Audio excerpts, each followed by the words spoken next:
बड़ा खुलासा दिल्ली पुलिस की स्पेशल सेल ने लॉरेंस बिश्नोई के खिलाफ एक 300 पेज की चार्जशीट जारी किया। चार्जशीट में लॉरेंस की पूरी क्राइम कुंडली बताई गई। इसमें लॉरेंस के एक स्टूडेंट से खतरनाक क्रिमिनल बनने तक के बारे में एक डिटेल। पुलिस की रिपोर्ट के मुताबिक लॉरेंस बिश्नोई अभी गुजरात के साबरमती जेल में बंद है, लेकिन इसके बावजूद लॉरेंस का जो यह सिंडिकेट है वह लगातार बड़े क्राइम कर रहा है। लॉरेंस ने जेल में बैठे बैठे किस तरह पंजाब के मशहूर सिंगर सिद्धू मूसेवाला और मुंबई में स्टार सलमान खान के घर पर हमला करवाया कि इसको लेकर भी इस चार्जशीट में कई खुलासे हुए। पुलिस ने अपनी रिपोर्ट में एक हैरान करने वाला खुलासा भी किया। इसमें लॉरेंस बिश्नोई ठीक दाऊद इब्राहिम के तरीके से आगे बढ़ रहा है। इसका भी क्राइम ग्राफ दाऊद की डी कंपनी की तरह ऊपर जा रहा है, यह बताया गया। इस समय बिश्नोई गैंग के लोग विदेश में बैठकर भी शूटर्स के शूटर से हमले करवा रहे हैं। 90 के दशक में दाऊद भी मुंबई में इसी तरह मॉडल कर रहा था, यानी लॉरेंस के क्राइम का साम्राज्य अब भी और बढ़ने वाला है, ऐसा पुलिस को लगता है। हालांकि आम लोगों के बीच लॉरेंस बिश्नोई को लेकर अलग अलग लग रहा है। बहुत सारे लोगों को लगता है लॉरेंस बिश्नोई देश के लिए काम कर रहा है, अगर वह सल्लू जैसे लोगों को टारगेट कर रहा है। लेकिन लॉरेंस बिश्नोई के खिलाफ 300 पन्नों की चार्जशीट में पुलिस ने क्या क्या खुलासे किए हैं, अब आपको एक एक करके बताती हूँ। लॉरेंस बिश्नोई गैंग में अलग अलग राज्यों के 700 से ज्यादा लोग हैं। इसमें 300 के करीब शूटर अकेले पंजाब से जुड़े हैं। लॉरेंस की गैंग में शूटर्स की भर्ती के लिए सोशल मीडिया प्लेटफॉर्म का इस्तेमाल होता है। इसमें युवाओं को क्राइम की तरफ आकर्षित करने के लिए सोशल मीडिया पर लॉरेंस बिश्नोई की फोटो और वीडियो को वायरल किया जाता है। इसके लिए लॉरेंस बिश्नोई के पेशी पर आने जाने के वीडियो को सोशल मीडिया पर वायरल कर पाया जाता है। एनआईए की चार्जशीट के मुताबिक बिश्नोई गैंग में रिक्रूट करने के लिए युवाओं को कनाडा या उनके मनचाहे देश में शिफ्ट कराने की बात भी कही जाती है। एक और खुलासे में यह बात सामने आई कि बिश्नोई गैंग ने साल 2020-21 तक करोड़ों रुपए एक स्टोर से कमाए और इस पैसे को हवाला के जरिए थाईलैंड और कनाडा भेजा। कुछ साल पहले तक लॉरेंस का गैंग अब तक सीमित थी, लेकिन इसने अपने शातिर दिमाग से गोल्डी बराड के साथ मिलकर हरियाणा, दिल्ली और राजस्थान के अपराधियों से हाथ मिलाया और एक बड़ा गैंग बनाया। सबसे बड़ी बात यह है कि सारे गुनाहों की कहानी खुद लॉरेंस बिश्नोई ने बताई। लॉरेंस ने पुलिस को खुद बताया कि गैंग का खर्च चलाने के लिए पैसों की जरूरत थी, इसलिए जेल से ही रंगदारी मांगने शुरू की।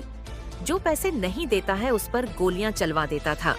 ये चाहता था कि चंडीगढ़, पंजाब, राजस्थान, हरियाणा में लॉरेंस गैंग की दहशत सबसे पहले हरियाणा, पंजाब, राजस्थान बॉर्डर के इलाकों में शराब तस्करों को टारगेट किया। ये लोग गैंग को प्रोटेक्शन मनी देने लगे। इन पैसों से गैंग के लिए हथियार खरीदे जाने लगा। लॉरेंस ने यह भी कहा कि 2017 में गैंग को मशहूर करवाने के लिए इसमें जोधपुर के एक व्यापारी पर फायरिंग कर है। इसके अलावा एक ट्रैवल कंपनी के मालिक पर भी गोली चलवाई। इसके बाद दोनों से 50-50 लाख रुपए लिया था। अक्टूबर 2020 में बीकानेर के रहने वाले एक नामी बिजनेसमैन पर फायरिंग कराए, इससे 2 करोड़ रुपए की फिरौती वसूली। नवंबर 2020 में एक बिजनेसमैन पर फायरिंग करके 5 करोड़ रुपए की फिरौती ली। इस तरह बड़ी बड़ी फिरौती की मदद से विदेश में नेटवर्क आसानी से चलता रहा। एनआईए ने अपनी चार्जशीट में लॉरेंस बिश्नोई गैंग की तुलना दाऊद इब्राहिम डी कंपनी से की। लॉरेंस बिश्नोई का क्राइम ग्राफ भी दाऊद इब्राहिम की तरह बढ़ता चला गया कि चार्जशीट में कहा गया है कि जिस तरह 90 के दशक में दाऊद इब्राहिम ने छोटे मोटे अपराध करते हुए अपना क्राइम नेटवर्क खड़ा किया था, ठीक वैसे ही लॉरेंस बिश्नोई ने मारपीट जैसे छोटे मोटे अपराध से अपना गैंग तैयार किया, जो अब मॉडल जैसे अपराध करता है। दाऊद इब्राहिम ने ड्रग की तस्करी, टारगेट किलिंग, एक्सप्लोरेशन रैकेट के जरिए अपराध की दुनिया में कदम रखा था। ठीक उसी तरह लॉरेंस भी अपराध कर रहा है। ये चार्जशीट में लिखा दाऊद ने डी कंपनी बनाई, पाकिस्तानी आतंकियों से हाथ मिलाकर अपना नेटवर्क कई देशों तक फैला लिया। लॉरेंस बिश्नोई का गैंग उत्तर भारत के राज्यों से शुरू होकर अब एक इंटरनेशनल गैंग बन चुका है। कंपनी और लॉरेंस गैंग में एक फर्क बस इतना है कि दाऊद इब्राहिम अपना गैंग पाकिस्तान से चला रहा है, लॉरेंस बिश्नोई जेल से ऑपरेट करता है। ये सारी बातें पुलिस ने लिखी है। पुलिस की चार्जशीट में लिखी लॉरेंस के राइट हैंड गोल्डी बराड और रोहित गोदारा कारण और दूसरे देशों से बिश्नोई गैंग को ऑपरेटर। लॉरेंस की क्राइम कुंडली किस तरह दाऊद से मिलती है, इसका एक और उदाहरण देखें। जून 2022 में सामने आए क्रिमिनल डोजियर के मुताबिक पिछले 12 साल में लॉरेंस के क्राइम लिस्ट में बहुत तेजी से बढ़ोतरी। अगर आप केसेस देखेंगे कि किस तरह से लॉरेंस बिश्नोई पर, तो आपको अपने आप पता चल जाएगा कि क्या तस्वीर रही है लॉरेंस बिश्नोई की। और उसका क्रिमिनल केस अगर आप देखेंगे, लॉरेंस बिश्नोई दोषी पाया जा चुका है, सुनवाई उसकी चल रही है। अभी भी 21 केस में सुनवाई चल रही थी। और इतना ही नहीं, लॉरेंस बिश्नोई 9 ऐसे केस में बरी कर दिया गया क्योंकि गवाह मुकर गए हैं। ये सभी के दिल्ली, हरियाणा, पंजाब और राजस्थान में दर्ज आज की तारीख में लॉरेंस का गैंग डी कंपनी की तरह ही कई देशों में फैल चुका है। लॉरेंस का गैंग यूएसए, अजरबैजान, पुर्तगाल, यूएई, रूस और थाईलैंड जैसे देशों तक फैल चुका है। इस गैंग के लोग दुनिया की कई एजेंसीज की मोस्ट वांटेड लिस्ट में भारत में पंजाब से शुरू हुआ। लॉरेन गैंग उत्तर प्रदेश, हरियाणा, महाराष्ट्र, दिल्ली, राजस्थान और झारखंड तक फैल चुका है। आज की तारीख में लॉरेंस गैंग के पास देश के अलग अलग इलाकों से हथियार पहुंच रहे हैं। इसमें मध्य प्रदेश के अलावा यूपी के मेरठ, मुजफ्फरनगर, अलीगढ़ और बिहार के मुंगेर, खगड़िया से हथियार आते हैं।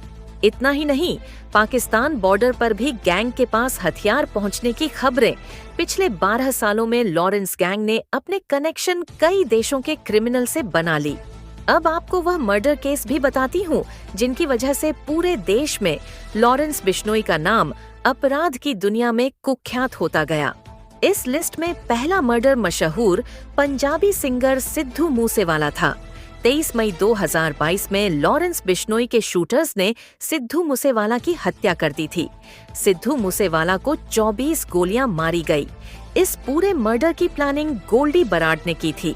दूसरा मर्डर केस है सुखदेव सिंह गोगामेडी का। राजस्थान के राजपूत नेता को 5 दिसंबर 2013 को घर में घुसकर हत्या की है। इस हत्याकांड में लॉरेंस का राइट हैंड रोहित गोदारा शामिल था, जिसमें यह कवायद तीसरे केस में सलमान खान के घर पर फायरिंग हुई। इसी साल 14 अप्रैल को सलमान खान के घर गैलेक्सी अपार्टमेंट पर फायरिंग। इस हमले में अब तक लॉरेंस ग्रुप के 3 शूटर्स को अरेस्ट किया जा चुका था। मर्डर केस तो बाबा सिद्दीकी का है। इसी महीने 12 अक्टूबर को मुंबई में बाबा सिद्दीकी की गोली मारकर हत्या हुई थी। पुलिस के मुताबिक इस हत्याकांड में बिश्नोई गैंग के लोग शामिल थे। मुंबई क्राइम ब्रांच ने बताया कि 3 संदिग्ध शूटर्स की मदद से पहले लॉरेंस बिश्नोई के छोटे भाई अनमोल बिश्नोई से बात भी की। यह तो सिर्फ वह केस है जो मीडिया की वजह से चर्चा में है। इसके अलावा कई ऐसे मॉडल केसें जो पुलिस की फाइलों में दर्ज है, लेकिन उनकी बहुत ज्यादा चर्चा नहीं। लॉरेंस गैंग के लिए एक बात बहुत मशहूर है, जिसके पीछे पड़ जाता है उसे निपटा के ही छोड़ता है। पिछले साल दिसंबर में राजपूत नेता सुखदेव सिंह गोगामेडी के मर्डर का यह वीडियो बड़ा वायरल हुआ था। लॉरेंस गैंग के 2 शूटर्स ने घर में घुसकर गोगामेडी को मार दिया था। यह वीडियो ये लोग तब तक फायरिंग करते रहे जब तक गोगामेडी की मौत हो नहीं गई। इसके बाद यह शूटर फरार हो गए। हालांकि इन्हें पकड़ लिया गया था।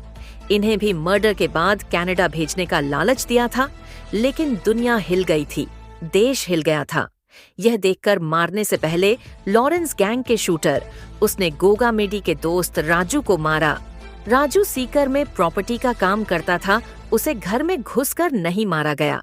इस मॉडल का एक सीसीटीवी वीडियो भी सामने आया था, जिसमें शूटर्स ने राजू को मिलने के बहाने घर से बाहर बुलाया और फायरिंग शुरू कर।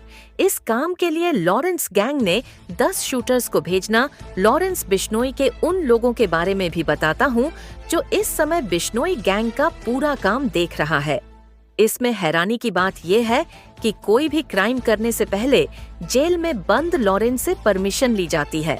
इसमें पहला नाम सतविंदर सिंह और गोल्डी बराड का पुलिस के मुताबिक फरवरी 2021 में एक मॉडल के बाद गोल्डी बराड फर्जी स्टूडेंट वीजा पर भाटिया। गोल्डी बराड इस समय कनाडा, पंजाब और दिल्ली में गैंग को संभालता है। लॉरेंस का दूसरा राइट हैंड है रोहित गुगा। आप उसको बराड को लेफ्ट हैंड कहिए है तो यह राइट है। ये राजस्थान और मध्य प्रदेश में गैंग का काम देखता है कि इस गैंग में तीसरा नाम है अनमोल बिश्नोई। ये लॉरेंस बिश्नोई का भाई है और विदेश भाग चुका है। इसके पास पुर्तगाल, यूएसए, दिल्ली एनसीआर समेत महाराष्ट्र की भी जिम्मेदारी है। और भी एक